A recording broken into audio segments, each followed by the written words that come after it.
রাসবিহারীর মিনতি দত্ত স্বাধীনতা দেখেছেন, 96 বছর বয়স।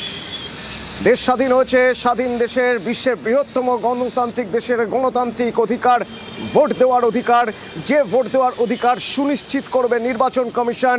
একজনও যেন ভোটার ভোট দেওয়ার অধিকার থেকে বাদ না চলে যান, তার জন্য স্পেশাল ইন্টেন্সিভ রিভিশন ভোটার তালিকার শুনানিতে ডাকা হয়েছে তাকে। 96 বছরের মিনতি দেবী, তার ম্যাপিং হচ্ছে না। একটু ডিটেলে জানি, বিস্তারিত জানবো। আমার সঙ্গে বিশ্বজিৎ রয়েছে। বিশ্বজিৎ, কমিশন মানবিক দিক থেকে দেখবে, কমিশন প্রত্যেক ভোটারের ভোট দেওয়ার অধিকার সুনিশ্চিত করবে। মিনতি দেবীর অধিকার কিভাবে সুনিশ্চিত হবে? তিনি তো বিছানা থেকে উঠতেই পারেন না।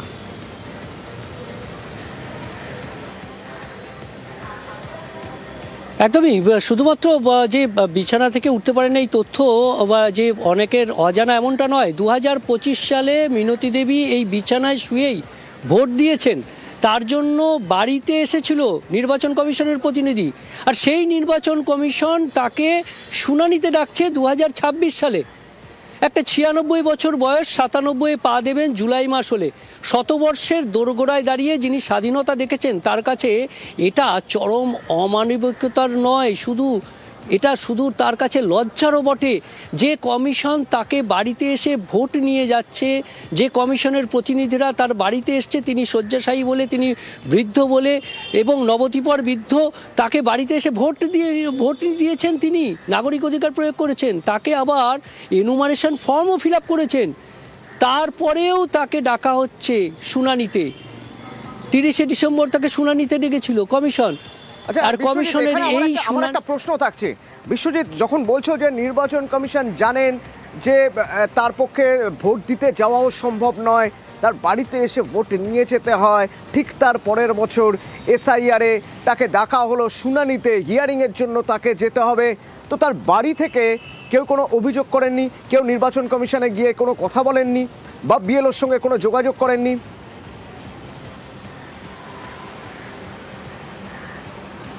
একদমই, তার ছেলে এবং মা দুজনেই থাকেন। ছেলে গৌতম দত্ত এবং মা মিনতি দত্ত। ছেলের বয়সও 74 বছর পেরিয়ে গেছে। আর সেই বৃদ্ধা মাকে নিয়ে কোনো রকমে, বৃদ্ধা মাকে শয্যাশায়ী অবস্থায় তাকে দেখতে হয়। আর সেই দুজনেই যখন এনুমারেশন ফর্ম আসে, দুজনেই ফর্ম ফিল আপ করেছেন।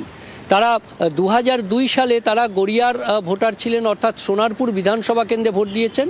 আর তারপর তারা এই রাসবিহারীর কেন্দ্রের ভোটার হয়ে চলে এসেছেন, রাসবিহারী কেন্দ্রেও ভোট দিয়েছেন।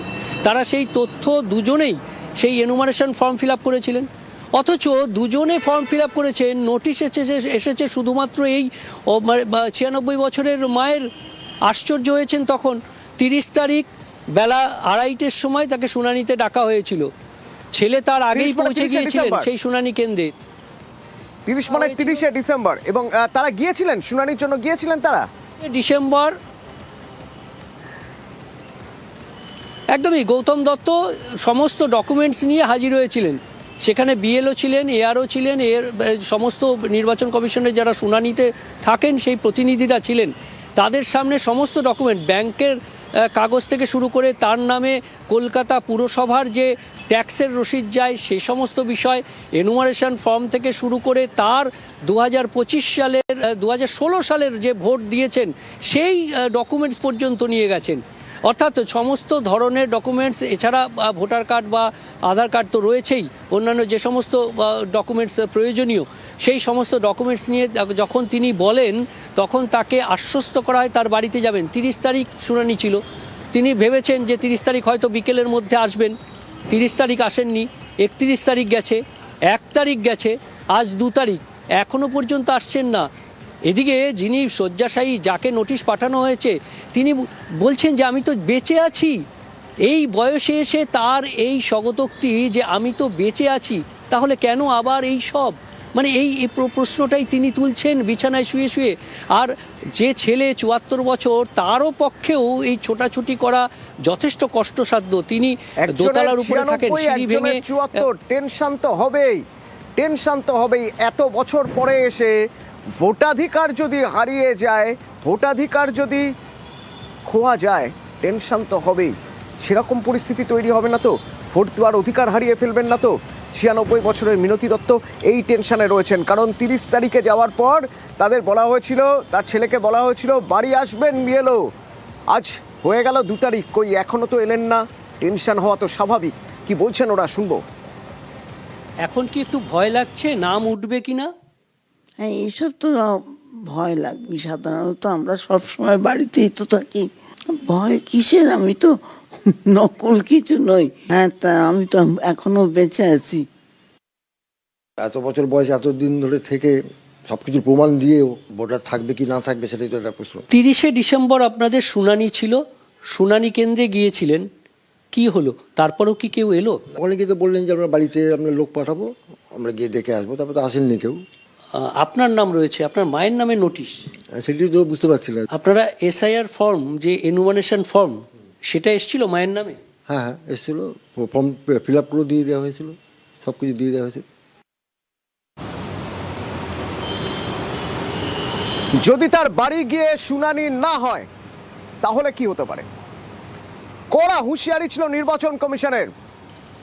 যারা 80 পার হয়ে গিয়েছে, যারা বৃদ্ধ, অশক্ত, যারা বিশেষ ক্ষমতা সম্পন্ন, তাদের ক্ষেত্রে নমনীয় হতে হবে, বাড়ি যেতে হবে। যদি না যায় বিএলও, কি হবে? কি হবে? সোমরাজ রয়েছে আমার সঙ্গে ফোনে। সোমরাজ, যদি এই ধরনের কোনো পদক্ষেপ না করা হয়, যেমন আমরা এখানেও মিনতি দত্তর কেসেও দেখছি যে 96 বছর তিনি বাড়িতে রয়েছেন, তার পক্ষে যাওয়া সম্ভব নয় নির্বাচন কমিশনের দপ্তরে, বা তার হিয়ারিংয়ে যাওয়া সম্ভব নয় তার পক্ষে। তো তাদের হিয়ারিং বাড়িতেই হবে। যদি না করা হয় তাহলে কি পদক্ষেপ করবে নির্বাচন কমিশন?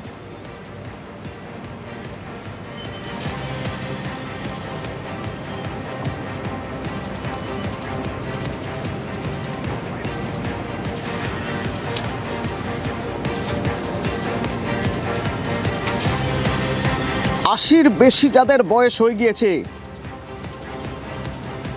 তাদের শুনানি যদি কেন্দ্রে যদি তাদের যেতে হয়, হিয়ারিংয়ে যদি যেতে হয়, তাহলে কড়া মনোভাব কমিশনের, হয়রানি যেন না হয় তা দেখতে হবে।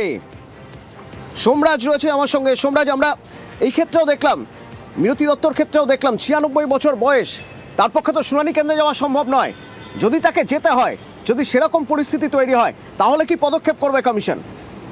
দেখো, কমিশনের তরফ থেকে ইতিমধ্যে নির্দেশ দিয়ে দেওয়া হয়েছে জেলাগুলিকে যে 85 বছর, বিশেষ করে 80 বছর বা তার বেশি বয়স্ক ভোটারদের যদি শুনানি কেন্দ্রতে আসতে হয় শুনানি নোটিশ পাওয়ার পর, তাহলে সংশ্লিষ্ট বুথ লেভেল অফিসারের বিরুদ্ধে শাস্তিমূলক পদক্ষেপ নেওয়া হবে। কারণ কমিশনের তরফে ইতিমধ্যে লিখিত নির্দেশ দিয়ে দেওয়া হয়েছে গত সপ্তাহেই, শনিবারের আগেই, যে 85 বছর বা তার বেশি বয়স্ক ভোটার যারা শারীরিকভাবে অসুস্থ, যারা শারীরিক প্রতিবন্ধী, তারা যদি শুনানির জন্য নোটিশ পেয়ে থাকেন, তাহলে বিএলওরা তাদের ফোন করবেন, ফোন করে জানাবেন যে তাদের শুনানি কেন্দ্র পর্যন্ত আসতে হবে না, তার বদলে কমিশনার আধিকারিকরা তাদের বাড়িতে গিয়ে নির্দিষ্ট সময়সীমার মধ্যেই শুনানি করবে।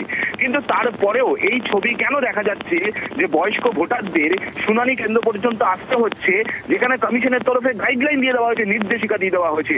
আর সেই কারণে আজ থেকে যদি শুনানি কেন্দ্রে দেখা যায় বয়স্ক ভোটার এবং অসুস্থ ভোটারদের, শারীরিকভাবে অক্ষম ভোটারদের, তাহলে সংশ্লিষ্ট বিএলওদের বিরুদ্ধে শাস্তিমূলক পদক্ষেপ করবে কমিশন। এমনকি বিএলও ধন্যবাদ সোমরাজ, ধন্যবাদ। সেক্ষেত্রে শাস্তিমূলক পদক্ষেপ হবে বিএলওর বিরুদ্ধে।